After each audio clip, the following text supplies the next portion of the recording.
The alert came in at 3:47 station time. Not a drill. Everyone on the command deck knew the difference by then. Drills had a particular rhythm to them, a kind of rehearsed urgency that never quite hit the chest the same way. This was different. The lights shifted from white to amber without anyone touching a switch. The ventilation system cycled down to conservation mode automatically, and every screen on the upper tier of station Meridian flickered once, twice, and then locked onto the same feed from Sector 9 deep. 14 cadets, a collapsed training corridor, an atmosphere bleeding out through a crack the size of a grown man's forearm.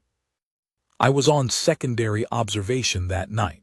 My name doesn't matter for this story, I was just the one watching. The one who had the clearest view of what happened next. And I have been telling this story for 11 years now because I think it's the most important thing I ever witnessed in 32 years of service with the Coalition fleet. I've told it to admirals. I've told it to cadets who were barely older than the ones trapped inside that corridor. I told it once to a Voss elder who had served longer than my entire civilization had been spacefaring, and by the time I finished, she was quiet for a long time, longer than I'd ever seen a Voss elder go quiet. She said, "We always knew humans were strange. We never understood that the strangeness was the point." This is what happened that night. Setup. Station Meridian had been operational for 6 years when the accident occurred. It sat at the outer edge of the Voss cluster, which sounds more dramatic than it actually was in practice. The Voss cluster was, and still is, one of the most stable regions in the known Coalition sectors. No active stellar phenomena within range. No contested territory. No significant piracy corridor within 4 light years. The Voss had picked the location precisely because it was boring. Safe. The kind of place you could build something meant to last. The station was enormous by any standard. 3 primary rings, each 1/2 a kilometer in diameter, rotating at slightly different speeds to provide varying gravity levels for the different species training there. The inner ring was kept at standard Voss gravity, heavier than Earth normal, which meant the humans always walked with a slightly deliberate quality in those corridors, like they were thinking about each step. The middle ring was calibrated for the mixed environment, somewhere between Voss and Terran standard. The outer ring, Sector 9, where the cadets were, ran at near-Earth gravity, since the training cohort stationed there was predominantly human. That cohort was called the 14th. 14 cadets, as it happened, a coincidence of numbers that later felt almost like something more, though I'm not superstitious enough to call it fate. They ranged in age from 17 to 22. Most were from Earth's northern continents, 6 from what had formerly been called North America, 4 from the European territories, 2 from the East Asian Coalition, and 2 from the new Australian expansion settlements. They had been at Station Meridian for 11 weeks. 11 weeks of zero gravity, maneuvering drills, atmospheric protocol training, first contact language modules, and the kind of bone-deep physical conditioning that the Coalition required of everyone who wanted to serve on a frontline vessel. They were not soldiers yet. That was the word everyone kept using afterward, trying to draw a line somewhere. They were cadets, students, kids, some of them by any honest definition. The station had 12 human service members attached to it at that time. 12 across all departments, maintenance, medical, command liaison, security, and the training supervision staff. It was not a large human presence for a station that size. The Coalition was still in the early decades of integrating human personnel, and the numbers reflected that. One of those 12 was a man named Sergeant Elias Vorn. I want to describe him carefully, because the way I describe him matters. Elias Vorn was not a large man. He was average height for a human male, 180 centimeters, which put him noticeably shorter than most Voss crew members and significantly shorter than the Drakathi contingent in the command ring. He had a build that the Coalition medical files would have described as within standard human performance parameters. Not exceptional, not slight. Brown hair kept at the short regulation length, cut so precisely that it sometimes looked like it had been measured. Brown eyes. A face that looked younger than his 38 years when he wasn't concentrating, and considerably older when he was. He had a scar along his left jaw, long one, running from just below his ear down to the edge of his chin. He'd had it since before his coalition service, from an incident on Earth he never talked about, at least not to the alien crew members. The Voss medical staff had offered to remove it multiple times. Standard cosmetic restoration took about 4 minutes with their equipment. Vorn had declined every time without explanation. The Voss found that genuinely confusing. Their own soldiers had every injury restored as a matter of protocol. You didn't carry the evidence of damage forward, that was their philosophy. You healed completely and continued. Keeping a scar was, in their view, a kind of failure to properly close a chapter. They didn't understand it then. Vorn had been assigned to Station Meridian 18 months before the accident. His official designation was Security Liaison, Outer Ring, which in practice meant he was responsible for maintaining coalition safety protocols across Sector 8 and Sector 9, the two outer sections of the station that housed the mixed training cohorts. He also served as the primary human contact for the 14th Cadet cohort, which meant he attended their weekly assessments, signed off on their equipment certifications, and was listed as their emergency point of contact. What that last part meant in practice, no one had ever needed to find out. Until the night of the alert. The outer ring of Station Meridian was older than the rest of the station. That was the thing nobody wanted to say in the official report afterward, but it was true. When the coalition had expanded the station 5 years prior, they'd built the new intersections with upgraded Voss-grade alloys and the latest atmospheric seal technology. The outer ring, Sector 9 in particular, had been retrofitted rather than rebuilt. The bones of it were original construction. 6 years of thermal cycling, minor vibration stress from the ring's rotation, and the general wear that comes from a section of structure being used in ways it was only partially designed for. The crack started in Corridor 9C. It was a stress fracture in the inner hull layer, not a breach, not yet, but a failure that had probably been building for months in the wall behind a maintenance panel that hadn't been opened in over a year. The Voss engineering philosophy put maintenance intervals at longer gaps than humans typically used. Their materials were more durable, generally speaking, and their protocols reflected that. What they hadn't fully accounted for was that the outer ring was not built to Voss-grade material standards. The fracture opened at 3:47 station time, during what should have been an overnight rest period. The cadets were in their bunks. 14 of them in a 4-room cluster running off Corridor 9C, which was, as station geography worked out, the furthest section of Sector 9 from the nearest emergency access point. It was a 6-minute walk to the emergency bulkhead in good conditions. When the atmospheric alarm tripped, the emergency bulkhead sealed automatically. It sealed on the wrong side.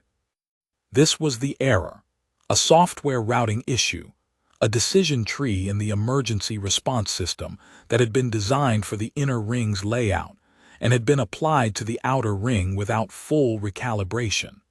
The bulkhead sealed to protect the central corridor from the compromised section, which meant it cut off the compromised section and everyone in it from the rest of Sector 9. 14 cadets woke up to amber alarm lighting, a distant hiss that none of them had ever heard outside of a simulation, and the realization that the door at the end of their corridor was sealed shut. The air pressure began dropping 3 minutes after the fracture opened. At the standard atmospheric bleed rate the station sensors were measuring, the corridor's breathable air volume would reach critical levels in approximately 41 minutes. The nearest automated response unit, the Coalition's standard emergency drone system, was in Sector 8. It would take 11 minutes to reach the outer ring airlock and another 6 to traverse to 9C. Plus, the drones were not rated for hull fracture repair in a live pressure environment. They were built for fire suppression, medical triage, and evacuation guidance. Not this.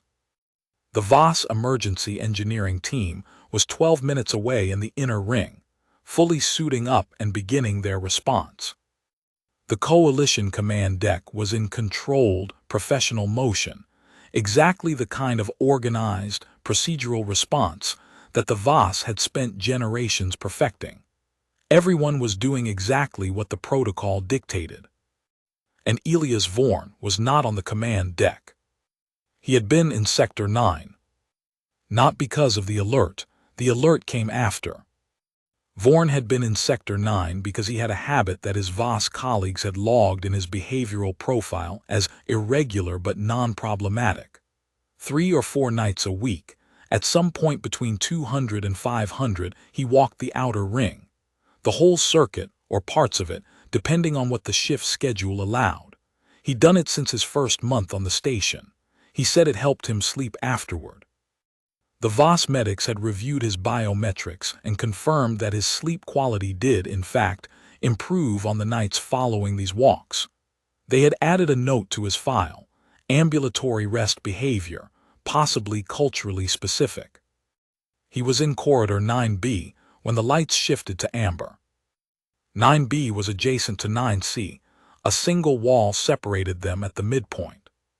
He heard the alarm and he heard something else, something the sensors hadn't caught yet or hadn't flagged with enough priority. He heard the sound the fracture made when it opened further, just slightly, just a fraction of a millimeter more, the hiss going from a whisper to something with a slightly sharper edge. He'd served on Earth in a mountain rescue unit before his coalition recruitment. 3 years. He knew what escaping pressure sounded like. He knew the difference between a controlled release and a structural failure. He was running before he fully processed the information. He reached the emergency bulkhead at the end of 9B and saw it, sealed, locked. The control panel showing a red status indicator that meant the system had already made its decision and was waiting for command override authorization. Command override authorization required a senior officer code, entered through the command deck system, which was 12 minutes away. Vorn stood in front of that sealed door for approximately 4 seconds. I know this because the corridor camera captured it. 4 seconds. He looked at the panel, he looked at the door, and then he looked back down the corridor toward the maintenance access point he'd passed 2 minutes ago on his walk. He turned and ran back the other way. The maintenance access points in Sector 9 were designed for engineering crews performing exterior hull work. They weren't emergency access routes. They weren't even listed in the emergency protocol documents as viable transit paths. The assumption was that any emergency requiring access to a sealed section would be handled through the command override system, not through exterior hull traversal. There were 3 suits stored at the 9B maintenance access point. 2 standard-issue coalition EVA suits rated for VOS crew members, larger, heavier, designed for a different body type, and 1 human specification suit that had been placed there 8 months prior when the maintenance crew had done a brief hull inspection of the outer ring exterior, and one of the human spec technicians had left it rather than carry it back to central storage. It had never been collected. It had just been hanging there in the alcove, behind the equipment panel for 8 months. Vorn pulled it down, checked the seal indicators, and began putting it on. Coalition EVA protocol required a minimum of a 12-minute suit-up process for human specification suits. Pressure checks, seal verification, atmosphere tank calibration, communication system initialization, magnetic boot calibration, tether attachment review. Coalition protocol also required a minimum 2-person team for any exterior hull operation. For emergency exterior access, it required an additional authorization from the command deck. Vorn did the suit-up in 4 minutes and 20 seconds. He skipped the tether. I want to pause here, because this is the part that the VOS commanders kept coming back to in the debrief afterward.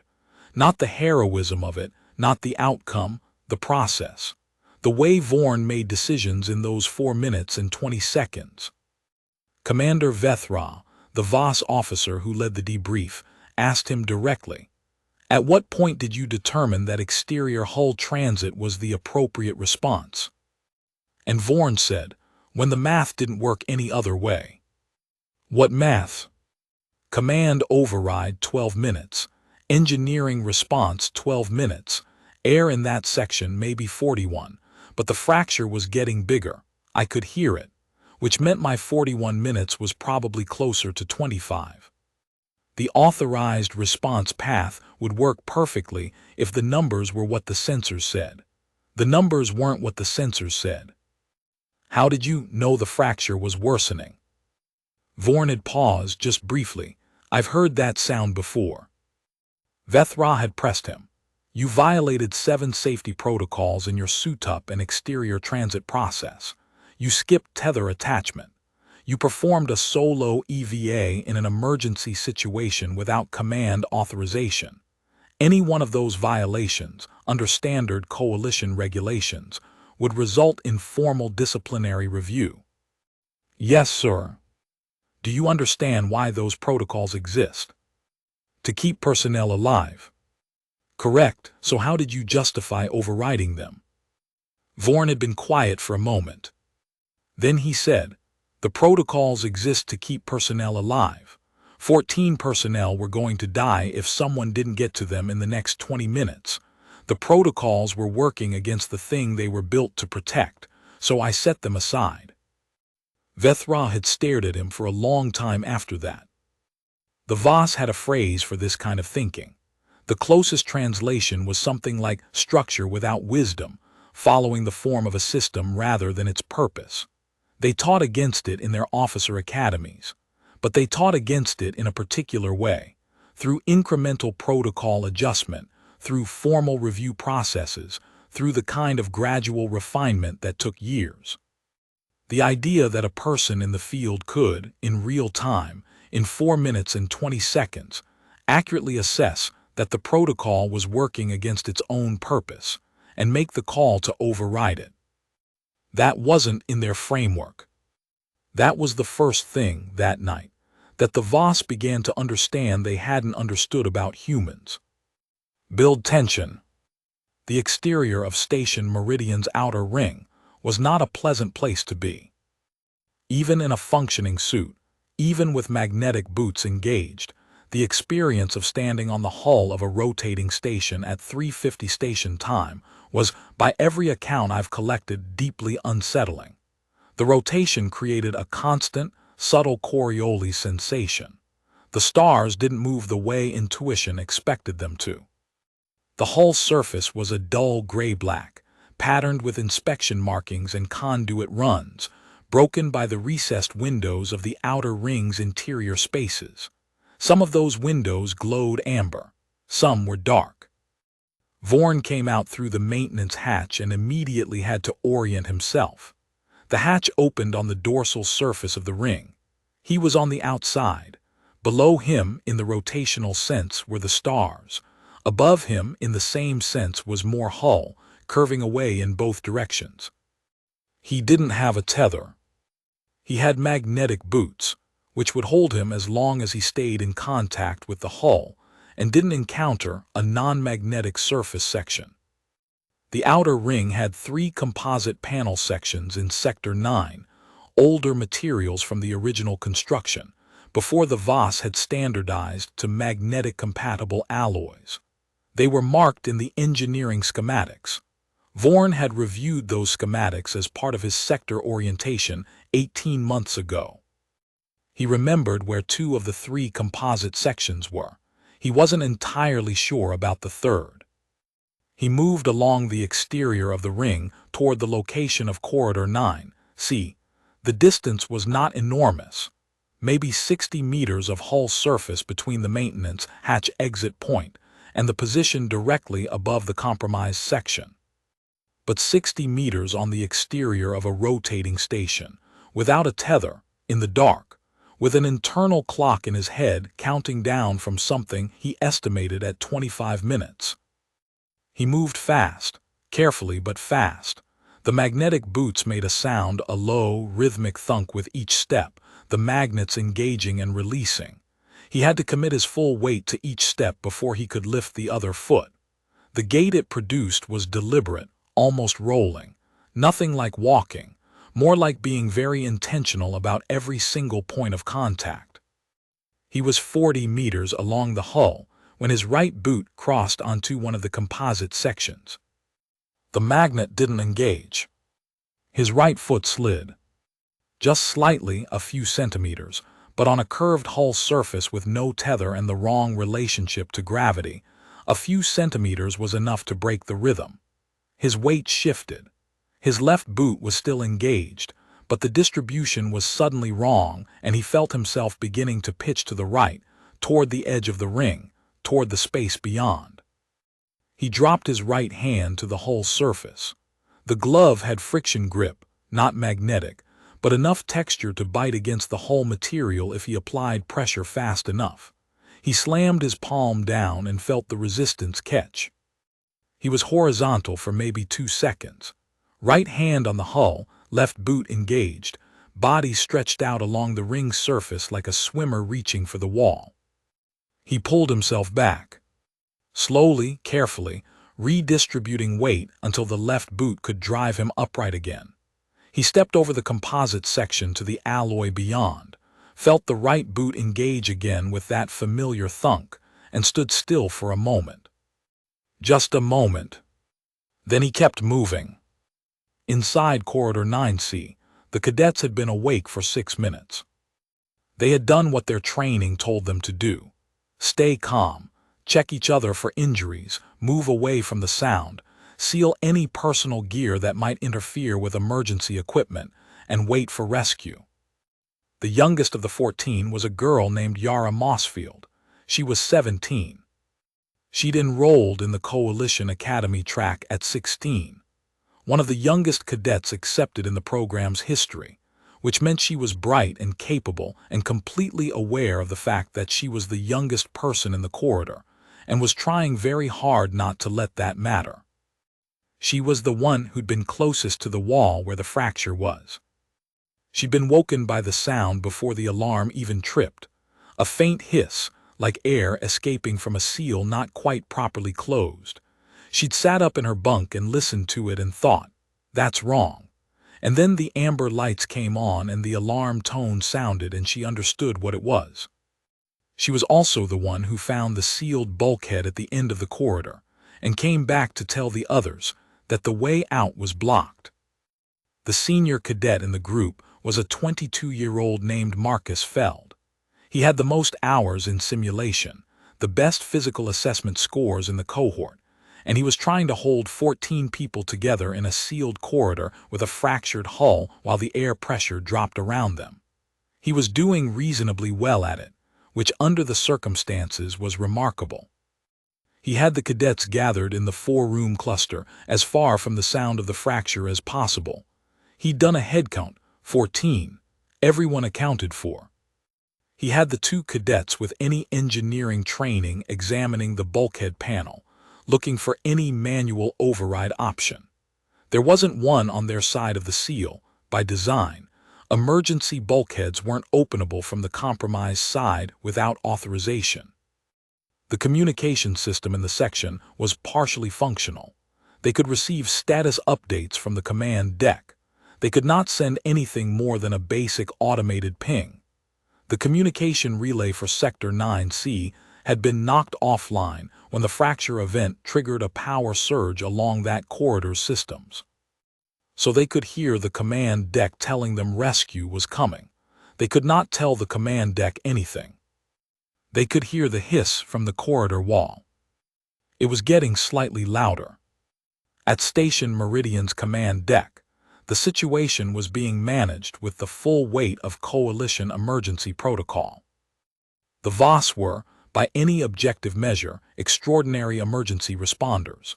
Their communications were precise. Their team coordination was seamless. Their equipment was excellent. The engineering team was moving as fast as their protocol allowed, which was fast, but it was 12 minutes from the inner ring to the outer ring emergency access point. And then the question of what they'd be able to do about a fracture in a live-pressure environment was a genuinely complicated one. There was also the problem of the bulkhead. The command deck could issue an override to reseal the bulkhead, open it from their end, allowing the cadets to evacuate the compromised section. But that would also mean equalizing the atmosphere between the compromised corridor and the adjacent sections, which meant the atmospheric bleed would expand to a larger volume. It would buy the cadets more time to evacuate, but it would compromise a larger section of the station. The VOS were running calculations. They were very good at running calculations. At approximately 9 minutes into the event, 7 minutes after Vorn had exited the maintenance hatch and begun his hull traverse, Station Commander Rethval received an alert from the outer ring atmospheric monitoring system. The alert flagged something that hadn't been in the initial sensor reading. The fracture rate was accelerating. The pressure differential across the cracked hull section was widening the fracture faster than the initial model had predicted. The 41-minute window had just dropped to approximately 19 minutes. The engineering team was still 3 minutes away from the emergency access point. Rethval stared at the revised timeline and made a decision that any VOS commander would have made in his position. He authorized the bulkhead override, accepting the expanded atmospheric compromise in exchange for giving the cadets a path to move away from the compromised section. The bulkhead began its 60-second cycle to unseal. What nobody in the command deck knew yet was that there was a human-sized figure making his way along the exterior hull of the outer ring, currently about 8 meters away from a maintenance hatch directly above Corridor 9C. And he was moving faster than any of their calculations had accounted for. Vorn reached the hatch above 9C at minute 14 of the event. He'd covered 60 meters of hull surface in approximately 6 minutes, including the 2-second delay when his right boot slipped on the composite section. For exterior hull transit in EVA gear without a tether, that was, to put it simply, not a pace that the Coalition's operational manuals considered achievable. The standard estimate for emergency hull traverse was 10 meters per minute in EVA equipment. Vorn had averaged just over 10 meters per minute, which sounds modest until you account for the composite panel incident, and the fact that he was doing it alone at night, without a guide line, on a rotating surface, while keeping a mental countdown running in the back of his head. The hatch above 9C was an access port, not an emergency entry, smaller than the one he'd exited from, designed for inspection equipment rather than personnel. It opened inward from the exterior, which was not how emergency access points worked. Getting through it would require him to enter the station in an unconventional way, into an equipment alcove that wasn't designed to be entered from outside, in a full EVA suit, in the middle of an active atmospheric emergency. He spent about 45 seconds studying the hatch while kneeling on the hull surface. Then he opened his suit's external communication relay and tried to raise the command deck. The signal was weak. The relay in 9C was down, and he was on the exterior with his suit radio rather than the station's internal comm network. He got through to a secondary channel monitoring system in Sector 8 instead. He gave them his position, his status, and one request: hold the bulkhead override for 3 minutes. The Sector 8 monitoring system was automated.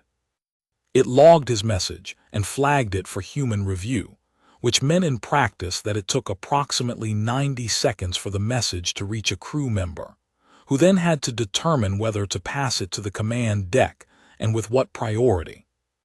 By that time, the bulkhead cycle was 40 seconds from completing. Vorn didn't wait. He began working the hatch. The hatch was secured with a standard exterior lock, a triple-point magnetic seal designed to prevent accidental opening from outside. There was a manual release for EVA maintenance crews, a recessed handle that required a specific grip, and a 90-degree counterclockwise rotation, while simultaneously pushing inward on the door surface. The handle was sized for Voss hands. Voss hands were larger than human hands. Not enormously, not the kind of difference that made everything impossible, but enough that the grip required was awkward for a human in EVA gloves, which added another 1.5 centimeters of material around each finger. Vorn had to adjust his grip twice before he found a configuration that let him get enough purchase on the recessed handle. He got the rotation, he got the inward push. The hatch opened. Atmosphere vented from the equipment alcove, a small, controlled rush that the suit's pressure compensation handled automatically. Vorn pulled himself through the hatch in a motion that was mostly controlled falling, the suit catching on the sides of the opening and requiring 2 hard pushes to clear. And then he was inside, in the small equipment alcove, the hatch swinging shut behind him under its own spring tension. The alcove was dark except for his suit lights, approximately 2 meters by 1 meter, lined with inspection equipment housings, a circuit relay box on the far wall, and a floor panel that, according to the station schematics he'd studied 18 months ago, opened into the maintenance crawlspace above Corridor 9C's ceiling. He had a multi-tool on his suit's utility strap. He'd grabbed it from the maintenance access point when he suited up, not part of the standard EVA kit, just something that had been hanging on a hook in the alcove. Flathead driver on one end, magnetic gripper on the other. He used the flathead end on the floor panel screws. 4 screws, 30 seconds. He pulled the panel up, and below him, through the crawlspace, he could hear the cadets. He could hear their voices controlled, but with an edge in them that told him everything about how the situation felt from their side. And he could hear the fracture, louder in here than it had been from outside. A steady, pressurized hiss with intermittent ticking sounds that he did not like at all. He went into the crawlspace. Climax. The ceiling of Corridor 9C had 3 access points. Maintenance hatches, the kind that could be opened from the crawlspace with a simple lever mechanism. The sort of thing that Voss engineering crews used when they needed to access in-floor conduit systems from above. Not designed for emergency personnel entry. Not listed in any emergency protocol. Just holes in the ceiling with hinged covers, positioned every 30 meters along the corridor. Vorn came down through the first one he reached. He dropped into Corridor 9C and landed in a section of the corridor about 15 meters from the cadets' cluster. He was in full EVA gear, white suit with the coalition patches on the shoulder, helmet still sealed, suit lights still running, and he dropped out of the ceiling in the amber emergency lighting of the corridor, hitting the floor in a crouch, one hand going down to stabilize. He stood up. For maybe 2 seconds, the corridor was completely silent. Then Yara Mossfield said, very quietly from somewhere behind him, "What?" He turned. The 14 cadets were crowded in the entrance to their cluster area, staring at him. He could see the mixture of things on their faces: shock, relief, disbelief, and the specific expression that people get when they've been holding fear at arm's length for several minutes, and something just made them feel it all at once. Marcus Feld stepped forward. He was trying to be the senior person in the room, and he was doing it well. "Sergeant Vorn, how did you?" Vorn was already pulling his helmet off. There was enough atmosphere left in the section. The sensors on his suit read it as low but still viable, not dangerous for the 30 to 40 seconds he'd need without the helmet seal. He needed to speak clearly without the suit's audio relay distorting his voice. "Listen to me," he said. "You've got maybe 15 minutes of good air in here, probably less.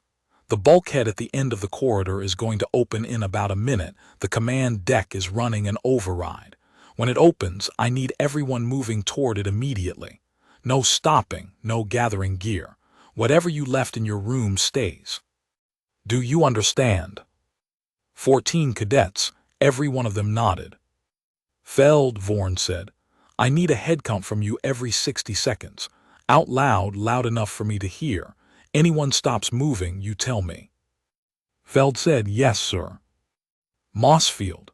Vorn had looked at her specifically, the 17-year-old, the youngest, who was trying to hold herself completely steady in a way that probably cost her more than it looked like. You're going to walk directly behind Feld. You're not last and you're not first, and if you feel dizzy for any reason, you say it out loud. She blinked. How do you know my name? I know all your names. He put his helmet back on.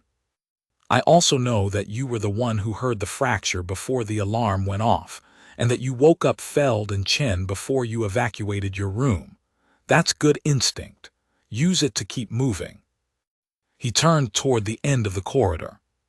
Stay close. Don't run, you'll burn oxygen faster. Walk fast and breathe steady. He started moving. They followed him. Here is what happened in the next 11 minutes. The bulkhead finished its override cycle and unsealed at minute 2 of Vorn's corridor traverse. The door opened to reveal a section of Sector 9 outer corridor that was, for now, intact. Beyond it, the path to the nearest emergency staging area, a pressurized safe room 3 corridors over, was clear. What was not clear was that the fracture in Corridor 9C had accelerated further. The ticking sounds Vorn had heard in the crawlspace had been the hull layer in the compromised section beginning to delaminate, the inner surface separating from the structural layer beneath it. It was a failure mode that the Voss engineering team, when they later reviewed the sensor data, would describe as faster than standard models predict for this material grade, which was their careful, professional way of saying the outer ring had aged worse than anyone had checked for. When the delamination reached a critical point, at minute 4 of the corridor traverse, with the 14 cadets and Vorn approximately halfway to the bulkhead, the fracture opened. Not catastrophically, not a full breach, but from a hairline crack to something the size of 2 spread hands in about 3 seconds, with a sound like a sharp crack of something structural giving way, followed by an immediate, dramatic increase in the atmospheric bleed rate. The pressure drop in the section was immediate and sharp. 2 of the cadets, both in the rear half of the group, stumbled. Low pressure drops fast enough can cause rapid onset dizziness, disorientation. One of them, a cadet named Tors, went down on one knee. Vorn was at the front of the group. He heard the fracture open. He heard the pressure change register on his suit sensors. He turned, counted heads, 13 standing, 1 down, and was already moving back through the group before the count finished. He reached Tors in 4 steps, got an arm under him and pulled him upright. Tors was conscious, blinking hard, trying to get his feet under him. I've got you, Vorn said, through the suit comm, close enough that his voice carried even over the rush of the atmospheric bleed. Feet moving. Now. Tors got his feet moving. They were at the rear of the group now. Vorn had Tors on his left arm and was moving, and the 13 cadets ahead of him were moving faster, not running, but their walk had become urgent in a way that 14 healthy young people who'd been told to walk fast now understood the reason for. The bulkhead was 30 meters away. 20. The atmospheric rush was louder. The lights in the section flickered. The power draw on the emergency system was increasing as the pressure management systems worked harder. For 3 seconds the corridor went from amber to near dark and then back, and in those 3 seconds Vorn saw the cadets react to the dark. A brief stumble in the group's pace, bodies closed together, the instinctive tightening that comes when visibility drops. Keep moving, he said, loud enough to carry. Eyes forward, I'm right behind you. They kept moving. 10 meters. 5. The group cleared the bulkhead in a rush, Feld going first at Vorn's instruction, then the others in sequence, then Tors with Vorn still supporting him, and then Vorn himself. He turned and hit the manual close switch on the inner side of the bulkhead. The door sealed behind them. The atmospheric rush stopped. The section was closed. On the other side of that door, Corridor 9C was now at a pressure level that no one would want to breathe in without a suit. On this side, the corridor was clear. The lights were white, and 14 cadets were standing in various states of adrenaline and relief and shock. Tors had found his feet completely. He was standing on his own, breathing in careful, measured breaths. Vorn leaned against the corridor wall, just for a moment. He hadn't let himself acknowledge, during the traverse, the degree to which the suit had been working to keep him at viable operating temperature, exterior hull transit at station night temperatures, in equipment that was 8 months old and had been grabbed off an alcove hook, had pushed the thermal regulation to its limits. He was aware of being cold in a way that suggested the suit had been compensating for quite a while. He straightened up after that moment and looked at the 14 cadets. "Emergency staging room is 2 corridors that way," he said. "You know which one you've run the drill. Take Tors. Feld, I need that head count." Feld counted, 14 all present. "Good, go." "What about you?" This was Yara Mossfield again.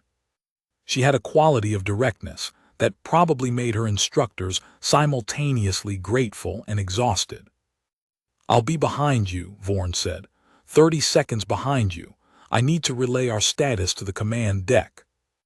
She looked at him, at the scar on his jaw, which was visible now that his helmet was off, at the condition of the suit, the scuffs on the left knee and right palm from his hull surface moments, the faint condensation on the interior of the helmet ring where the thermal differential had been at work, at the way he was standing, which was upright and steady, but with a quality of effort behind it. She said, "You came through the sailing." "Yes." "From outside." "Yes." She stared at him for another second. Then she turned and walked with the others down the corridor, and Vorn pulled out his suit's comm relay and began trying to reach the command deck to tell them all 14 cadets were out of the compromised section and moving to staging.